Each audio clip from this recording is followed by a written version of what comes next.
Sige, next You one. mentioned mo kanina na si Paolo, di ba, medyo crush mo. So, was there an exact moment or palabas na napanood mo siya tapos, ay, yung cute niya, yun mo yung ibigan na alala mo ba kung ano yun? Yung ano po, yung fangirl. Di ba kay Paolo Abilino? MMFF. Nung pinalabas yung kay Paolo Abilino, fangirl. Di ba may pagka-dark siya doon? So, Oo. gusto mo Yun yung pinaka-favorite movie ko sa kanya. Kasi, di ba sa ending nun, kita yung puwet niya. Ganun ako. Di ako makatulog nun. Sabi ko, Lord, sana kung bibigyan mo ako ng chance. If one day, I'll make it. So, crush mo siya dahil sa puwet niya? Even before pa po, kasi ang pogi niya, di ba? Kahit anong role ibato mo sa kanya, hindi talaga mawawala yung charm niya, hindi mawawala yung sex appeal niya, di ba? So, parang siya talaga yung standard ko sa lalaki. So, may copy. May pagka-dad bod.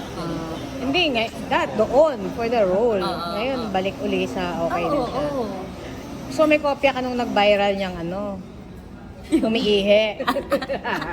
Naka-save pa dyan, ha? Sabi nila prosthetics daw yun. Ano, tingin mo? Ano tingin mo? Feeling ko hindi. So, naandyan pa ba sa phone mo yun? Joke lang. Wala na po. Pero baka naman kung may copy kayo. Send na lang po.